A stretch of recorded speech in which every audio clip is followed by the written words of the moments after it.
menghimpun rukun Islam menjadi satu, menjadi salah itu. Macam mana cara mendirikannya? Pertama kita dirikan salat itu niat. Kedua berdiri betul. Ketiga takbiratul ihram. Nah, takbir itu kita musyahadah. Takbir itu saatnya kita menghadap kepada zat Allah. Nah, maka tidak kita punya nafsu. Disitulah dikatakan oleh Rasul kita puasa. Kemudian baru menyusul zakat. Apa yang kita zakatkan diri? Kembali lihat doa. Iftitah doa penyerahannya. Inna salati wa nusuki wa mahyaya wa mamati lillahi rabbil alamin. Salatku, ibadahku, hidupku dan matiku hanya milik Allah. Tuhan semesta alam. Ada milik kita? Tidak ada. Nah, ini yang dimaksud oleh Rasul, mautu qabla anta mautu. Matikan diri kamu dahulu daripada mati kamu. Karena sudah kita tak punya diri lagi. Hanya yang ada itu Allah. Yang melangsungkan perjalanan salat itu minallah, billah, lillah. Daripada Allah, kepada Allah, bagi Allah. Nah, maka Allah menunjukkan dirinya. Berdiri, Allahu Akbar. Nah, Allah Maha Besar. Ruku, Allahu Akbar, Allah Maha Besar. Sujud, Allahu Akbar, Allah Maha Besar. Duduk, Allahu Akbar. Semata-mata Allah yang Maha Besar. Nah, itu. Inilah zakat. Kemudian baru ibadah haji. Mana ibadah haji? Menghadap kiblat. Mana kiblat yang kita hadap? Nah, itu Ka'bah atau Baitullah? Ah, itu. Jadi kalau Ka'bah bukan haji. Ka'bah itu batu. Bukan itu rumah Allah. Nah, itu. Yang dikatakan mana Baitullah, mana Baitullah, mana rumah Allah. Bukan Ka'bah. Nah, kan Ka'bah sama Baitullah kan tidak sama. Nah, itu. Tentu berbeda itu. Yang mana Ka'bah, yang mana Baitullah. Nah, jadi yang haji ini adalah yang menghadap ke Baitullah. Ah, itu maka di dalam salat ada ibadah haji kita. Menghadap kiblat itu. Jadi kalau tak tahu kiblat kita, tidak haji kita di dalam salat. Kalau tidak haji di dalam salat, maka tidak sah itu salat. Karena tidak menghadap kiblat. Nah, itu. Nah, kemudian yang kelima, 2 kalimat syahadat. 2 kalimat syahadat tidak dimasukkan ke dalam salat. Syahadat itu hanya untuk pelajaran kita, untuk jalan kita, untuk mengenal Allah, bukan untuk salat. Nah, itu maka di rukun 13 ada 2 kalimat syahadat. Ada? Yang ada? Apa? Di rukun 13 apa yang ada? Tahayat kan? Tahayat awal dan tahayat akhir. Bukan ada syahadat. Jadi di situ kita pelajarilah yang diberikan oleh Rasulullah syahadat ini. Maka syahadat itulah yang mengislamkan kita. Pertama, 2 perkara diikrarkan dengan lidah, kedua ditasdikkan dengan hati. Baru masuk rukunnya 4. Pertama mengisbatkan zat Allah, kedua mengisbatkan sifat Allah, ketiga mengisbatkan af'al Allah, keempat mengisbatkan kebenaran Rasulullah. Itu rukun syahadat. Kemudian baru kesempurnaan syahadat. Ada 4. Pertama diketahui, kedua diikrarkan, ketiga ditasdikkan, keempat diyakinkan dengan iman. Itu Tuhan, itu syahadat itu. Syarat sah syahadat 4. Pertama diketahui, itu Tuhan itu. Kedua diikrarkan, disebut. Ketiga ditasdikkan, dibenarkan hati. Keempat diamalkan. Bagaimana mengamalkan Tuhan? Mengamalkan Allah bagaimana? Allah itu diamalkan baru jadi. Kalau tidak diamalkan, mana jadi syahadat?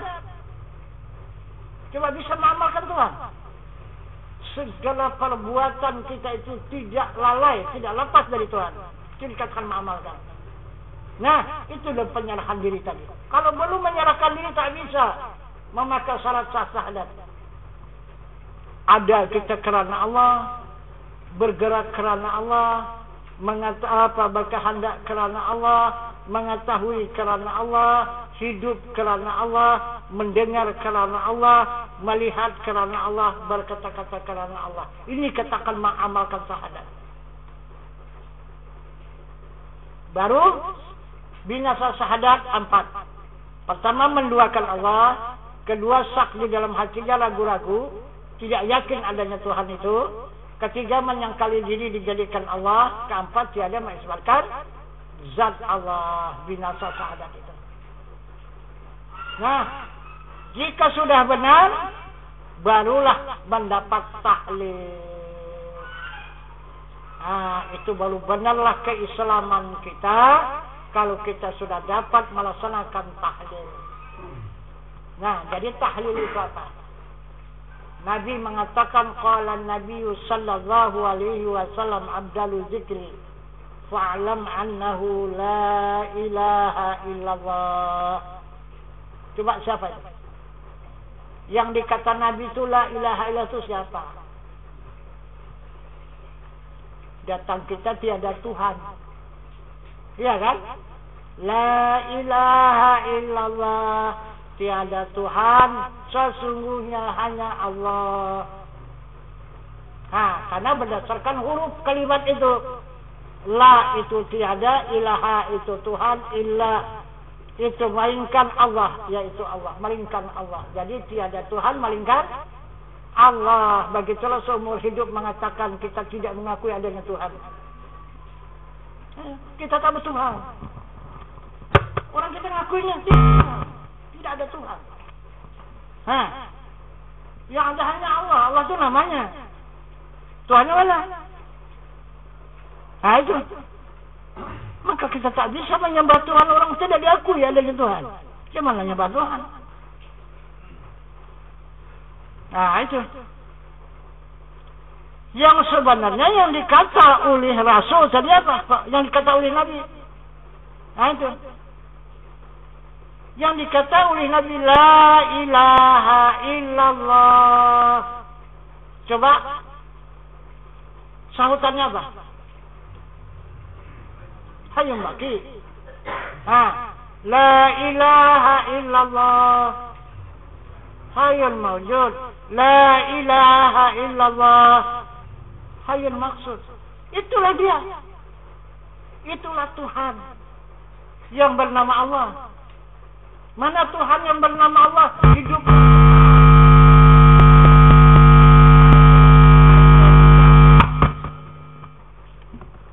Hidup yang kekal. Hidup yang ada. Hidup yang dimaksud. Itulah Tuhan. Kenapa kita mengatakan tiada Tuhan? Sedangkan kandungan kalimah la itu wujud kidam baka muhalafatu ta'alus ya mu'tala binafsi. Itu kandungannya. Itu kandungan la. Ini yang kita katakan tiada. Itu zatnya itu. Itu. Jadi adalah mengandung zat itu kalimah la. Ini yang kita katakan tiada. Itu. Itu tafsir, bukan tasdik. Yang diajarkan oleh Rasulullah tasdik, bukan tafsir. Tafsir hanya memindah bahasa. Itu. Jadi ini tasdik ini maksud dan tujuannya. Seperti kita menyebut nama seseorang. Apabila kita sebut namanya, maka hadirlah dia dirinya. Itu tasdik. Itu. Jadi lidah menyebut namanya, hati kita melihat wajahnya. Siapa yang kita bilang? Itu tasdik, bukan tafsir. Itu. Jadi misalnya kita menyebut pisau, serupa pisau di hati kita itu. Tahu kita bagaimana rupanya, bentuknya pisau itu. Kalau ditunjukkan orang apa saja kamu ngakui. Karena tidak serupa dengan di sini. Tapi kalau serupa nanti dengan yang di sini baru kita akui. Nah, berarti benar. Ini dia pisau itu. Karena ini udah ada di sini. Nah, itu. Jadi kalau kita tidak pernah melihat pisau, bagaimana? Mentasdikkan. Tak bisa mentasdikkan di hati. Tak bisa membenarkan di hati. Cuma hanya ucapan lidah. Tapi hati tidak dapat membenarkan. Begitu kita kepada Allah. Hanya lidah mengatakan adanya Allah, tapi di hati kita mengatakan tiada Tuhan. Nah, itu Islam indana kafir indallah namanya. Nah, itu.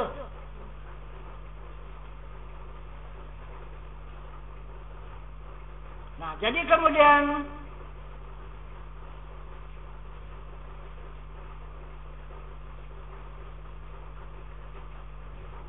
yang dikatakan salat ini menjadi tiang agama adalah berdasarkan 2 kalimat syahadat.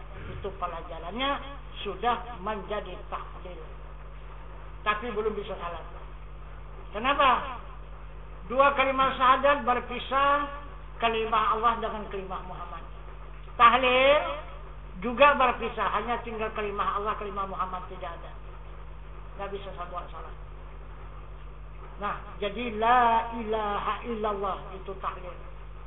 Jadi yang dikatakan la ilaha illallah, hidup yang kekal, hidup yang ada, dan hidup yang dimaksud. Itulah dia diri Allah. Kemudian baru kita pelajari la kalimah apa, ilaha kalimah apa, ilah kalimah apa, dan Allah kalimah apa. La kalimah nabi, ilaha kalimah mumpi, ilah kalimah isbat, Allah kalimah musabat. La berapa isinya? 5, wujud, kidam, basa, buah halafatul haitiyah, botala binafsi. Ilaha berapa isinya? Alam, sama, basar kalam, samyan basir mutakalimun. Ilah berapa isinya? 4, kudrat, iradat, ilmu hayat. Allah berapa isinya? 5, qadirun, muridun, alimun, hayun, wahdaniyat. Berapa jumlah? 20. 20 yang wajib, 20 yang mustahil, berapa? 40 tambah harus yang 1. 41. Inilah yang menjadi akaidul iman. Baru ada iman. Ini jika sudah beriman, barulah ada salat. Maka Rasul mengatakan salat ini halal dunia. Salat ialah orang yang beriman. Bagaimana salat itu? Maka Rasul menunjukkan yang dikatakan salat itu, kata Rasul, sallallahu alaihi wasallam, ana musafir. Bersalatlah kamu bagaimana kamu bersalat. Bagaimana salat Rasul?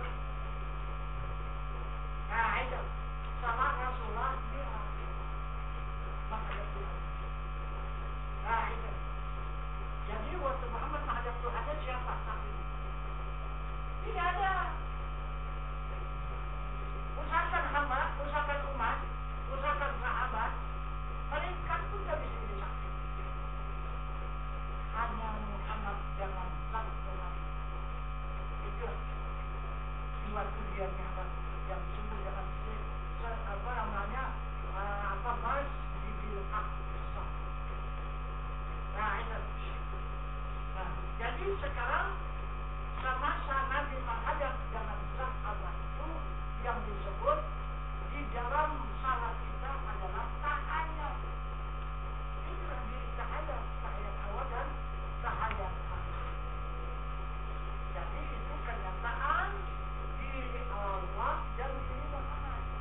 Setelah tahayat bunyinya la ilaha illallah Muhammadan Rasulullah. Dari mulai at-tahiyatul mubarakatul salawatul thayyibatu lillah. Assalamu alayka ayyuhan nabiyyu rahmatullahi wa barakatuh. Assalamu alayna wa ala ibadillahi sholihin. La ilaha illallah Muhammadan Rasulullah.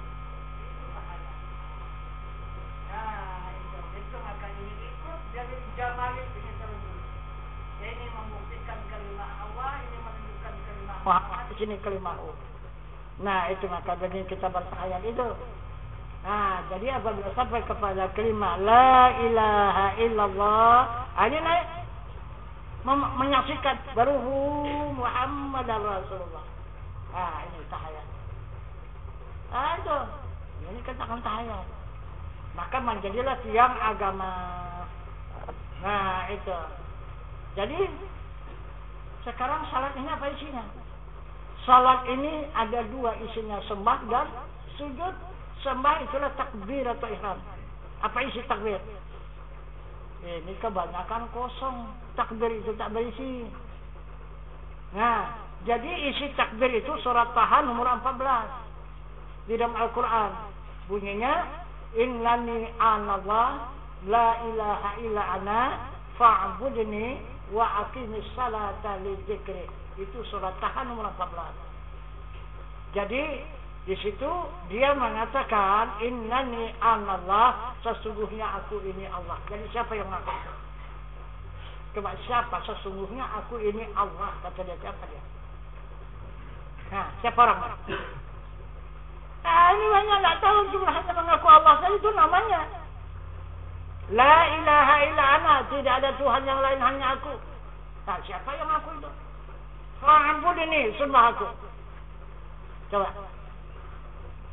Bagaimana menyembahnya aku tak tahu. Nah, jadi itulah yang dikatakan oleh Nabi tadi. Nah, itu. Innani anallah. Yang mengaku sesungguhnya aku ini Allah. Itulah ayat yang hidup tadi adalah hidup yang kekal. Itu maka hayyun baqi. Hidup yang kekal. Nah, itu. La ilaha illa ana, tidak ada Tuhan yang lain. Hanya aku. Itulah dia.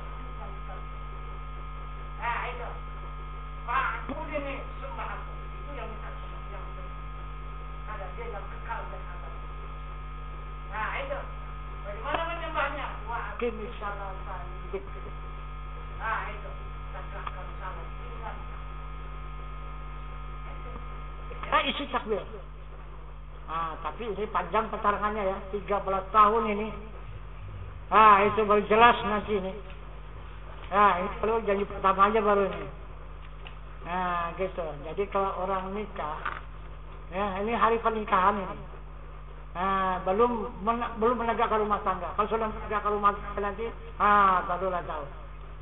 Nah, kalau nikah itu kan senang-senang aja.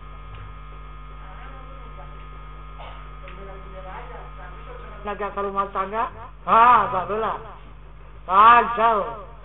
Nah, itu karena masing-masing melaksanakan kewajiban. Suami melaksanakan kewajiban, istri melaksanakan kewajiban.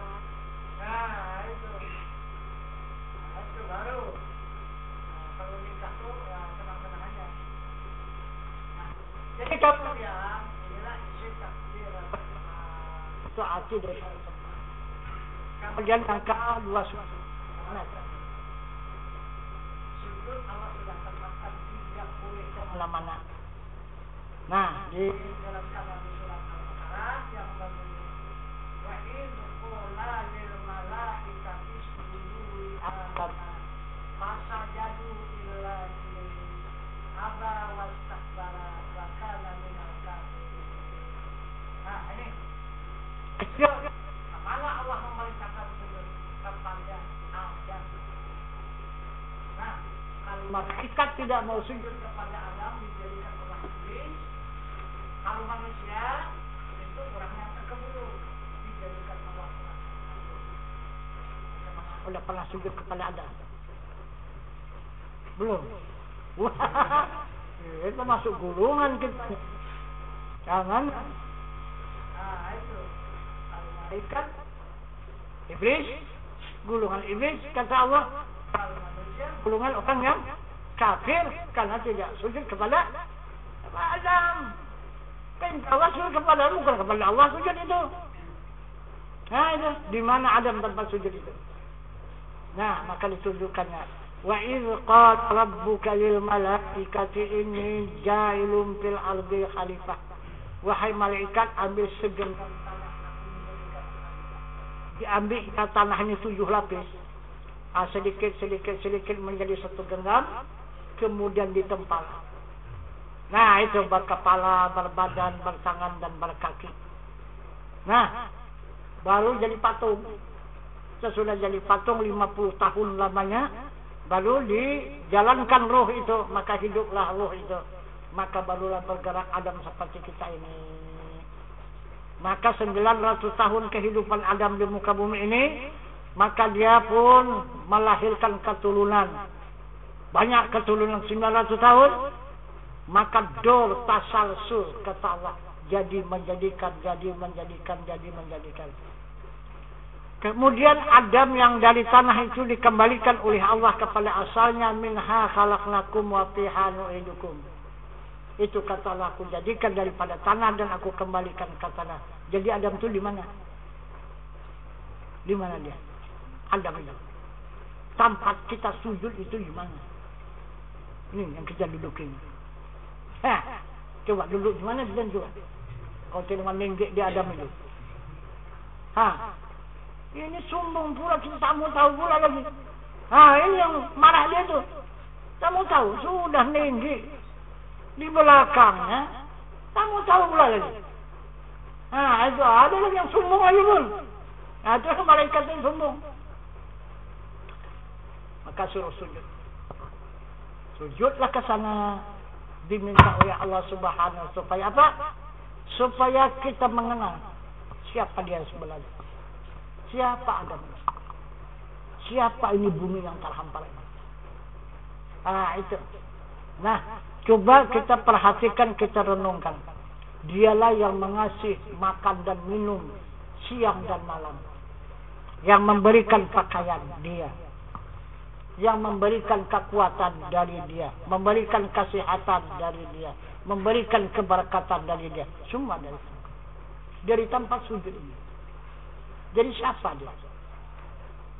Kalau ibu yang melahirkan kita masih ada lalainya. Masih kita bisa berpisah dengan ibu yang melahirkan kita. Tapi namun ibu yang ini bisa berpisah. Coba tarik kisah 5 menit aja lah. Kalau duduk tidak usah di bumi ini. Berdiri tidak usah di bumi. Berjalan tidak usah di bumi. Bisa? Tak bisa. Jadi Adam ini adalah ibu sejatinya, ibu kita. Yang akan mengandung kita kekal selama-lamanya. Nah, itu maka kita berasal dari kandungan ibu, kita akan kembali ke kandungan ibu. Nah, coba kita lihat. Coba ada orang yang pulang kawin. Kalau tidak kandungan ibu. Itu. Lihat aja kampung orang itu coba. Itu. Coba kampung kandungan kan sedikit ya. Itu. Kalau sekarang tak tanggung pun. Dihias-hiasi lagi. Itu. Bukan pakai semen saja, pakai keramik. Di atas lagi di keramik, pakai stainless lagi. Wah. Padahal apa coba? Ada apa di situ? Itu. Nah, jadi sekarang sudah yakinkah kita bakal pulang ke sana? Dia yakin kan? Kita bakal pulang ke sana.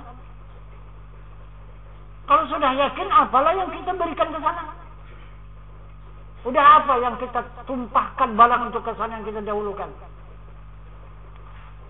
Kalau orang mau pindah, akan duluan barang-barang dulu didulukan. Dikirim dulu ke sana. Jadi sekarang kita kirim apa ke sana? Untuk pulang. Jadi barang-barang itulah nanti akan kita nikmatilah nanti di sana. Barang yang kita kirim dari sana. Ada kirim apa lah? Emas sudah pernah kirim ke sana? Belum juga. Jadi apa yang kita kirim? Coba. Kalau kita lihat di situ ya cukup kejam ke sana. Coba. Cukup kejam. Coba.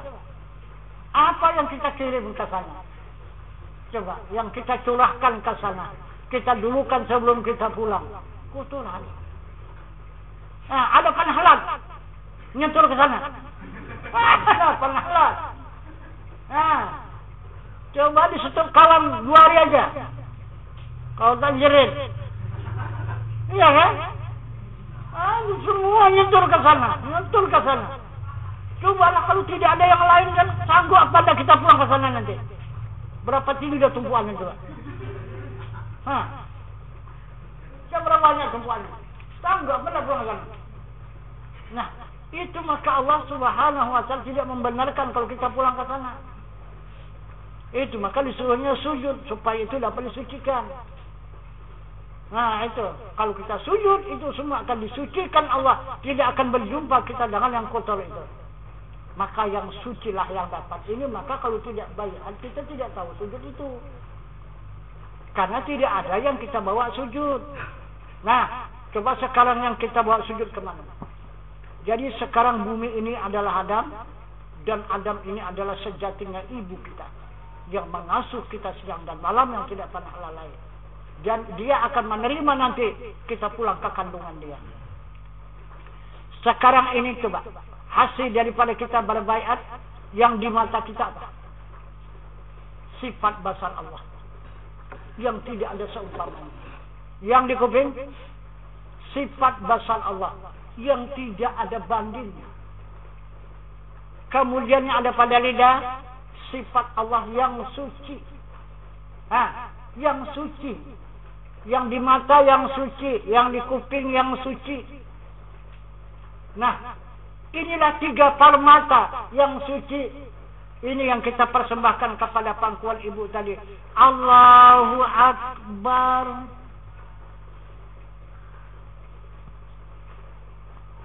Kita persembahkanlah 3 permata ini di pangkuan ibu kita itu. Maka kita menyatulah dengan ibu kita itu. Seperti kita ma'rifahkan tubuh kita ini hanya segelas air. Di waktu kita sujud itu adalah jatuh ke dalam lautan. Jadi air yang segelas kembali ke dalam lautan. Ada arti apa? Air yang segelas ini ada artinya? Tidak ada artinya. Nah itu, di situ kita dapat merasakan hilang rasa angkuh, rasa sombong, rasa tinggi diri, rasa takabur. Tidak ada lagi. Habis semua lenyap. Tidak ada lagi. Berapalah berbanding air lautan dengan segelas? Itu tak ada artinya diri kita itu kalau berbanding dengan bumi yang kita pijak itu. Itu. Maka dialah yang mengurus kita siang dan malam. Kenapa? Maka kita tidak pernah ke pangkuan. Kenapa kita tidak pernah mengenal diri sebelum kita pulang, supaya dia mengenal kita. Jadi supaya dia senang menerimanya. Itu semasa kehadiran kita nanti kembali ke pangkuannya. Itu yang dimaksud. Itu yang dimaksud Allah. Nah, jadi akhirnya ini bumi yang terhampar ini Adam, kemudian ibu yang sebenarnya ibu kita, akhirnya siapa? Inilah Baitullah. Ini Baitullah, inilah rumah Allah. Itu bisa coba kita sekarang waktu kita satu kemana? Ya, berdiri kita terpacak di sana. Muka kita hadapkan ke sana, ke tempat sujud. Angkat tangan takbir ke sana. Ruku ke sana, sujud ke sana, duduk di sana, semua di sana. Karena ini jalan pulang. Ini Baitullah, ini rumah Allah. Itu maka hati-hatilah, jangan hanya menguturi rumah Allah saja. Kita tinggal di rumah Allah itu maka diguncangnya. Itu maka guncang sana, guncang sini. Ya macam orang kotoran di sana sini di rumah. Kita kerasan apa enggak? Anak cucu kita hanya nguturi aja dalam rumah itu. Bukan pernah membersihkan. Jangan senang apa enggak? Lama-lama marah kita ngamuk kan? Guncang rumah itu, bercampaan. Itu. Hanya yang tercampak dari rumah kan? Nah itu maka jadi bencana. Itu maka menjadi bala. Nah itu maka tertundanya segala bencana dan bala itu disebabkan ini.